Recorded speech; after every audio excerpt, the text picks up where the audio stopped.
Loren, how are you? And I'm excited today because we've got 115 or so different varieties of fruit growing here on site, right here from this vantage point. I've got a guanabana here, and I've got mulberries there, and I've got 2 avocado trees there, and I can see a bunch of different kinds of banana trees, and there's a star fruit right over there. This is a guava, and we grow maybe 4 or 5 different varieties of guavas here. Most of them are very small. This is one it's hybridized. It's to be larger.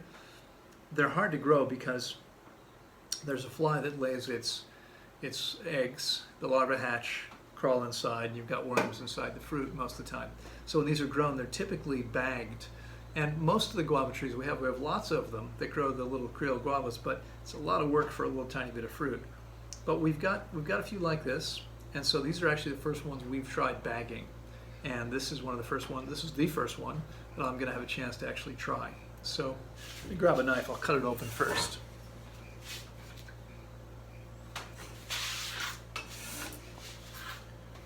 So if you're not familiar with this, here in Latin American Spanish, we call this guayaba. We have another fruit here that we call guava. So we call this guava in English and guayaba in Spanish. Again, as I said, we have many different varieties. If you've never smelled a guava, it's amazing.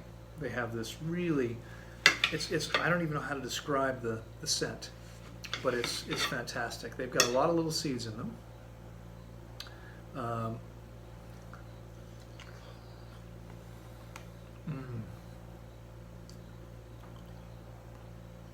Boy, that's good. So you can spit the seeds out. You can try to pick some of them out.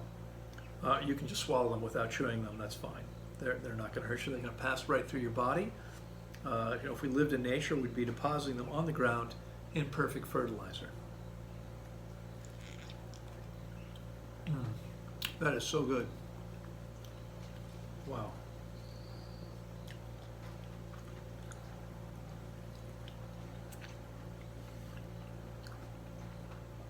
I don't eat very many of these because we don't bag the little ones. We got probably 2 or 3 dozen trees, but it's a lot of work to bag all the little tiny fruits, and they're not very big.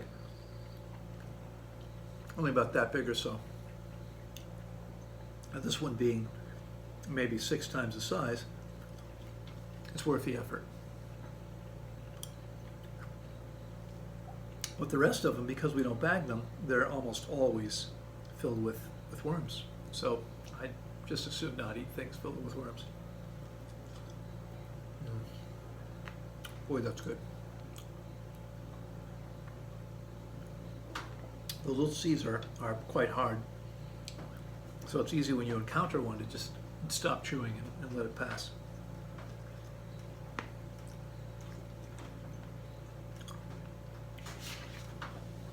The skin is not real thick. I started out by eating off the skin, but you can just as easily chew right through the skin. It's no problem at all. It's maybe a tiny bit thicker than the skin of a pear, which is interesting because it kind of looks, especially now when cut, kind of looks a little bit like a pear. But it smells and tastes quite different. So it's a subtle flavor. It's not super strong. It's not super sweet. It has a mild but very distinctive flavor and a wonderful perfume. I love the way this smells.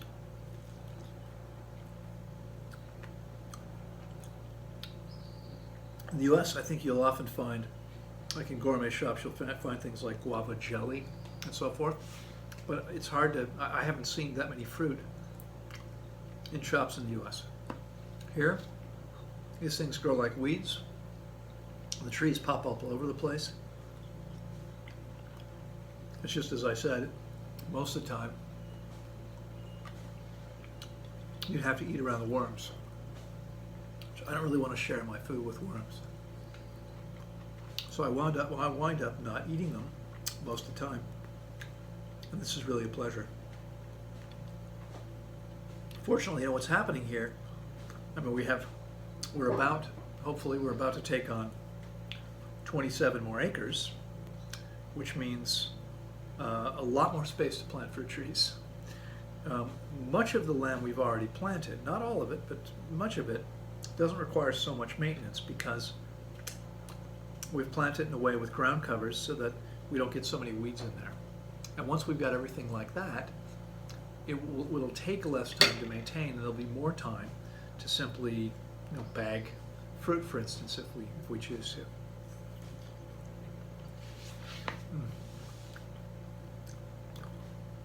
It's really good. It's a treat. I was saying this morning, I did a Facebook Live and was saying how almost every day I'm eating something that we picked here.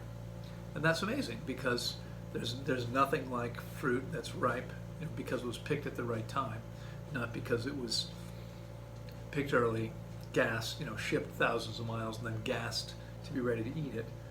This is actually ripe because it was picked when it should have been and had a chance to ripen for a couple days after being picked.